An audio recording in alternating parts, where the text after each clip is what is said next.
এই বিষয়ে যারা বিশেষজ্ঞ তারা পরিষ্কারভাবে বিভিন্নভাবে বলেছে, একটি রাজনৈতিক দলের একজন সিনিয়র নেতা বাংলাদেশের রাজনৈতিক ইতিহাসে এক অবিশ্বাস্য ও অকল্পনীয় ভূমিকম্প। সব জল্পনা কল্পনার অবসান ঘটিয়ে 2026 সালের নির্বাচনী রণাঙ্গনে ইতিহাস সৃষ্টি করল জামায়াতে ইসলামী। দীর্ঘ কয়েক দশকের অপেক্ষার পর ব্যালট বিপ্লবের মাধ্যমে একক সংখ্যাগরিষ্ঠতার পথে দাঁড়িয়ে আজ এক অভাবনীয় বিজয় ছিনিয়ে নিল তারা। কিন্তু এই ফলাফল কি তবে বিএনপির সাজানো স্বপ্ন ভেঙে চুরমার করে দিল?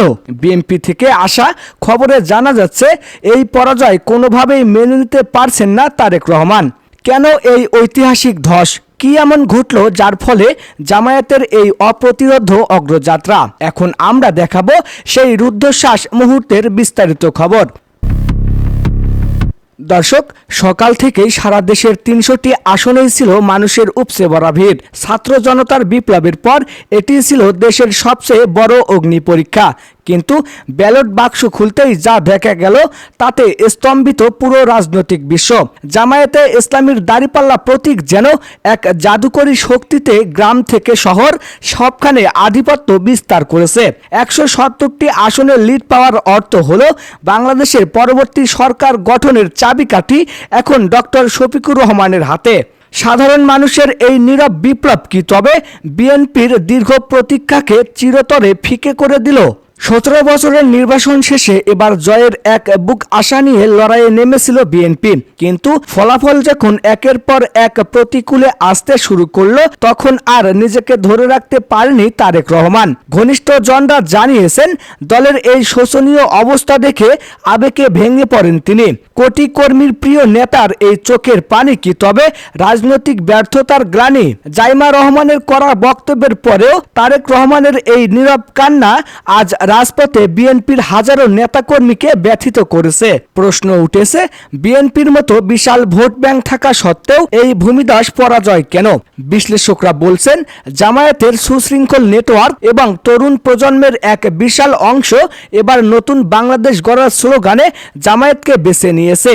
অন্যদিকে বিএনপির অভ্যন্তরীণ কোন্দল আর ভুল প্রার্থী বাছাই কি তবে কাল হয়ে দাঁড়ালো বিএনপির জন্য? তারেক রহমান যেখানে জয়ের ব্যাপারে ১০০% নিশ্চিত ছিলেন, সেখানে জামায়াতের এই ১৭০ আসনের ম্যাজিক ফিগার কি তবে বিএনপির রাজনীতির সূর্যাস্ত ঘোষণা করেছে?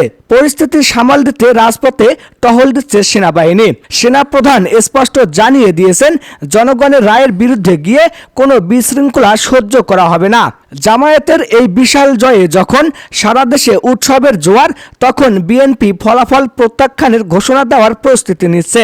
তারেক রহমান কি শেষ পর্যন্ত রাজপথে বড় কোনো আন্দোলনের ডাক দিবেন, নাকি এই পরাজয় মেনে নিয়ে নতুন করে দল গোছানোর পরিকল্পনা করবেন? তো দর্শক, 2026-এর এই রাত বাংলাদেশের রাজনীতির চিরচেনা সমীকরণ বদলে দিয়েছে। তারেক রহমানের এই পরাজয় কি কেবল সাময়িক, নাকি এটি এক নতুন যুগের সূচনা?